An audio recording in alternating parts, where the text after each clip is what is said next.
Hello and welcome to another video. So today we're taking a look at another Havencraft deck. We've only done one pretty recently, but this one is a Lion Haven, so mainly focusing on that. Of course, I am running a single Heavenly Aegis. You can also run a Hide in this position because both will work really nicely with this deck. Hide might work even just a little bit better. But I find Aegis is nice just in case you do get dragged into that kind of longer game where you can drop something like this off and really just win the game from there. Sometimes if you don't run one, you'll get into a situation where you really wish you had, so it's always nice to have at least one Aegis because really there's no loss to it other than it being slow. So of course you're focusing on the lions, so you are going to be running 3 crystals, 3 temples, 3 Peace Walker, Waker, whatever it is, Weaver, that one, all style W, who knows.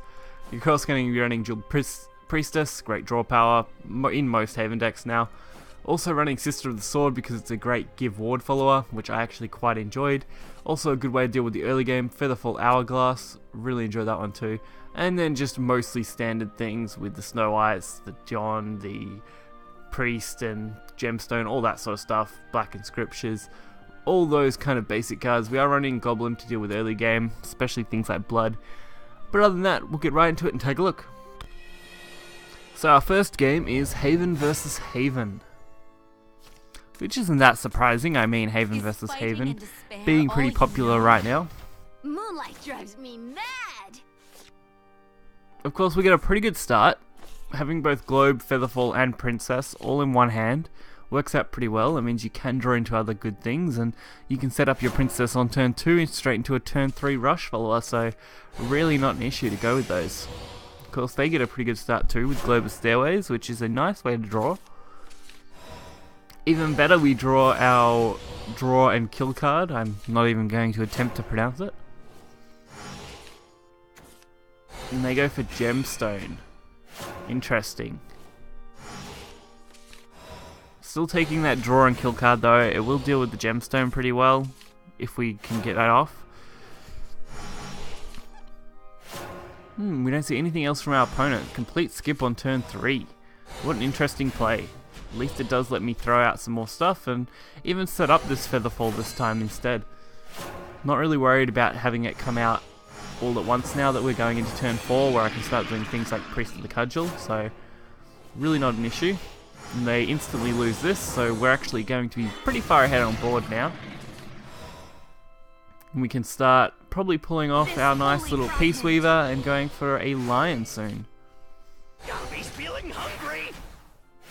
But these random targeted removals work really nicely at limiting what our opponent can play, so I really do enjoy using those in this way. Red Hot Boots, not a bad way to answer this.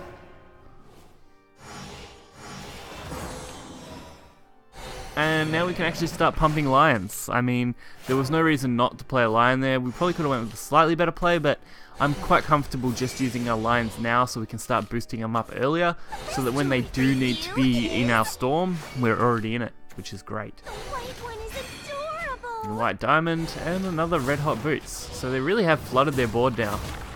It's going to be hard to use all that.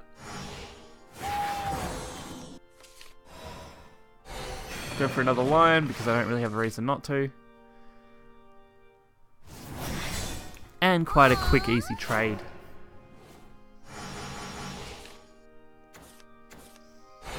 So they do get their own Dark Hide, and this means they are going to proc all these amulets and clean up their board nicely. They're also going to get a couple of pings, which go fairly well for them. But really don't get much else out of it other than a draw.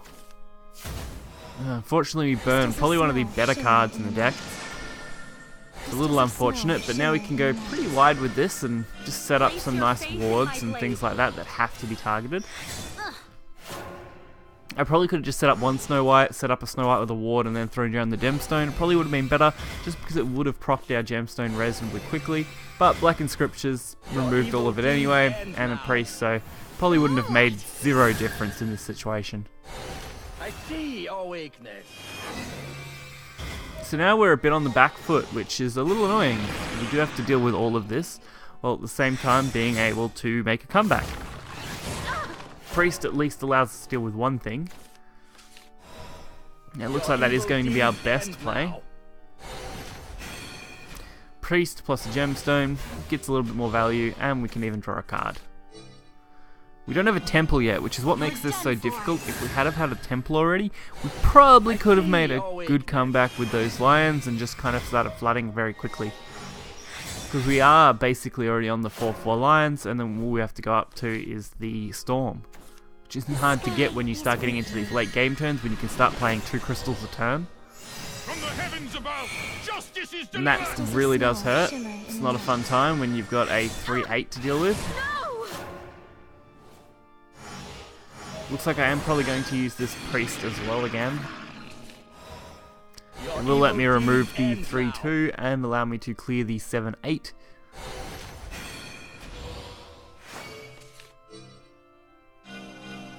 The real battle begins. And then we have got our amulet, which can target something, hopefully in the next turn. We'll hopefully hit the 3/6 is what we'll probably aim for. Justice can never. Otherwise, we're probably just pushing out a couple of lions, trying to get them all ready. So we did still have 1 2 left, and now we're on the 4/4s, which means every crystal is now a 4/4. I shall guide you to glory. Fortunately, it's a really good way to get rid of stuff. But they are going to have to at least trade the Snow White. So we're basically at a 1 in 3 of hitting the hide. If we hit it, we're in a good spot. If we don't hit it, it's going to be a lot more awkward. So our 1 in 3 chance. And we managed to hit it. I mean, even if we had hit the 2/3, I reckon we could have made some form of comeback, because we do have our evolved, so we could have evolved traded. But this was just better in every situation, being able to clear that pretty much for free at that point in the game. So we can finally get a bunch of our lions out. The best jewelry for you is... And we'll even go for that white diamond there. Let us conclude. Setting it up early since we are running out of cards. Another of God's trials. Ooh, Pure Annihilation. That's the one that really does hurt this deck. I'm glad they used it now though, because they probably only have 1 or 2 of it. I don't see them running a full 3 playset unless it's a really weird deck. They did go face with this Tin Soldier. Oh, that could really hurt them.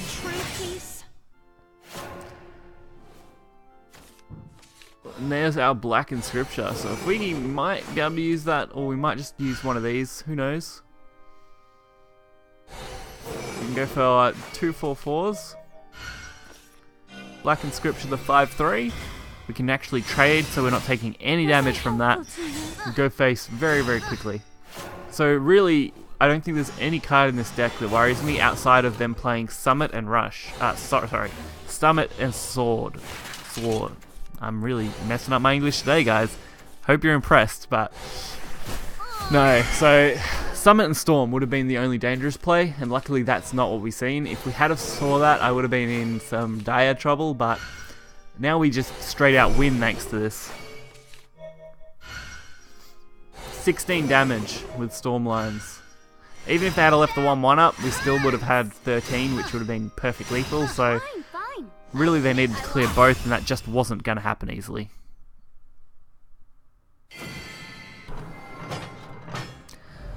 So next up is Forest. I've seen more Forest lately than I'm actually been expecting. Forest and Blood seem to be making their way back up the ladder a bit, at least from what I've been playing. I'm seeing more and more of those. I'm still seeing a lot of Haven. I'm seeing a moderate amount of Sword. Not as much as I initially did. So I think people are starting to kind of move away from that a little bit. Of course, we get a pretty good start again, which is what you want. This deck definitely has its inconsistencies. If you don't draw into a reasonably low curve to start with and you draw some of your high stuff, it can be hard to take that early game, especially since a lot of classes now are quite aggressive. Sword has a fair amount of aggression in the early game. Blood, of course. Forest, Rune even can have some quite bad aggression when it comes to Earth Rune, which can be hard to deal with in those very, very early turns. Hey, let's play.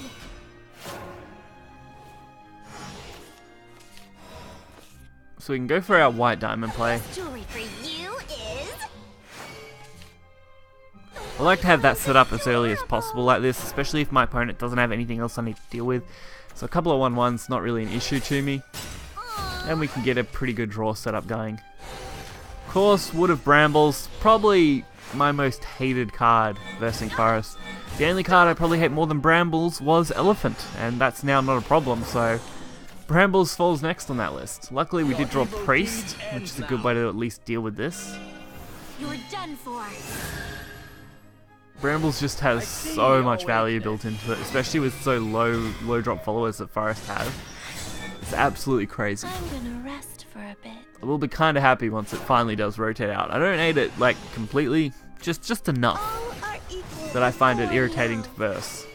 And I also find it irritating to play because you play it and you're like, oh, how do I get the most value out of this? And just play stuff, and it's really not too bad.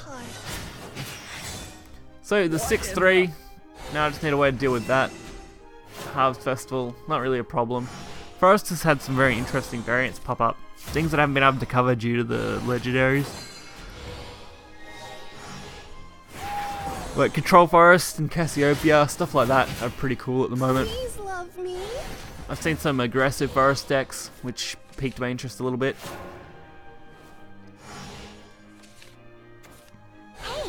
But no really OTK decks now and combo type decks, which I enjoy. I really hated fighting those kind of decks, at least not ones that work super consistently. I think some of the more obscure OTK combos at the moment still are in Dragon with Lindworm and a Twilight setup, or you've also got the Undying Witch and what is it, Doom? Those two, Prophecy of Doom. Those kind of OTK combos, completely fine, you know, take a lot of setup, require at least a turn to function, which gives you a turn on opponent to retaliate, which is fine. Those sort of things. Those are the ones that I really enjoy, and I hope that's what most of you guys enjoy too. I don't like it when they just, you know, absolutely blitz you from 20-0 with no way to counter them, which is kind of disappointing. Although Lindworm is hard to counter, but at least you know it's coming and you know the setup for it. It requires so much setup that it's kind of, you know, if your opponent gets it off, they deserved it. So this first player, not really doing too much, just going for a lot of low stuff. We're not really doing much either, just kind of trying to flood our board a little bit so we can counter theirs while setting up these lines. Holding on to our Joan just because we want to use it to kill everything. So yeah, so sorry if I went off on a little bit of a tangent there. But now we start to get to the more interesting plays from this Forest deck. So they go for their Yggdrasil, which always an interesting looking card. Also has Drain, which makes it very, very popular for a lot of decks because having more health never hurts. We can get rid of this pretty easily. The real battle begins. With a nice little trade. We don't have another way to generate a lion though, which is a little disappointing. So being able to throw out this Sister of the Sword onto the ward there, onto the Snow White, so it gets ward. Then the Snow White would proc itself is always a good way to go. Cassiopeia coming down to ruin absolutely everything. Of course, it does need to deal 8 damage, which it does very, very handily. Crystals of snow shimmer in light.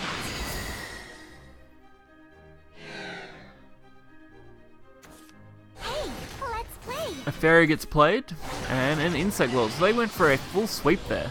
Of course, we could counter sweep them using our Joan, but hopefully we can get something just a little bit nicer than that to deal with it. And Black and Scripture isn't too bad, but not going to be quite enough. So the Joan it is, removing their entire board, and setting up our own nice draw and kill card. Why not? We're already going to get a draw next turn. We've got to draw that turn. We're going to get a kill the turn after, so really it's not too bad at all to go with this. And we can actually play our Lion Crystal twice next turn if we want to. There's the Airbound Barrage.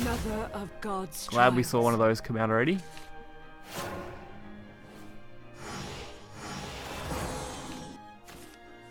And another Lion Crystal, so we can actually go for a triple Lion Crystal play. Now that we have a second one. There's no real reason to hold on to it.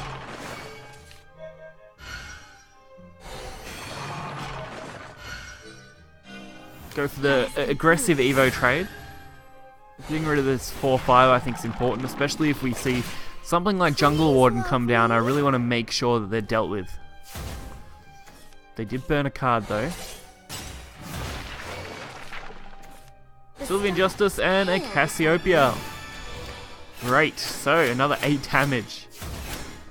At least it is instantly removed, which is great for us. Because now we can just start pumping more lions to the board, which is exactly what you want to be able to do. So pumping a couple more lions, plus another card. And we're already in our Stormline activation phase, so setting up a ward here is a good option because we can actually try and optimize more damage out of this. Getting 4 to the face. Another Cassiopeia.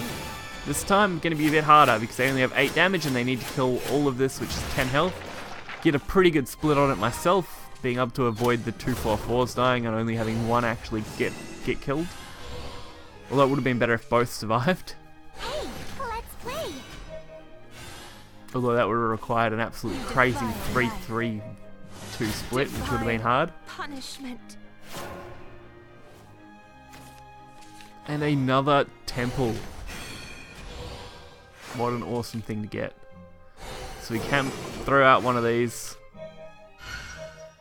We're going to get a fair bit back, so we can actually go for a second one, which would still leave us room to play either another one or to play our Black Inscription like that.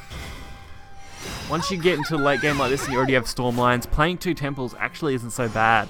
Unless you for some reason really need the extra board space, usually 12 damage a turn is enough. So there is the Jungle Wardens. There's something I was severely worried about. Luckily they do decide to trade one of them, so it does make my life just a little bit easier. Now going for the more obscure lethal push, I really wanted to try and get a lethal in. We do have two crystals, which means we can actually go for a pretty wide turn this one. So we can trade this. We actually are able to go for 2 more, which is exactly what we needed. So it was lethal that I had to think about a little bit. I'm not that experienced with lion crystals. I also went with the Featherfall Hourglass instead of going with another lion, which is fine too. Does the same job. So even if we only had 1 lion crystal, I could have went that way with it, which was fine. And ended up awesome with our victory.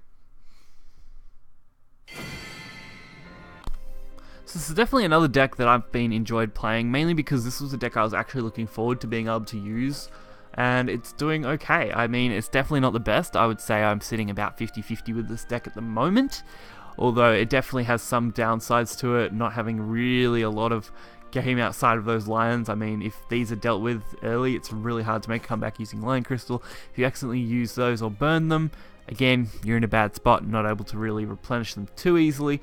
You technically have 9 Lion Crystals, which is good because it's harder to lose all of them, but you never know what could happen in a game. RNG could kick your ass and you never come back from it, but who knows. If you want to check this deck out, you will find the deck list in the description below. If you want to see more content, you can check out my channel and subscribe and hit that like button, and I'll catch you guys next time. See ya.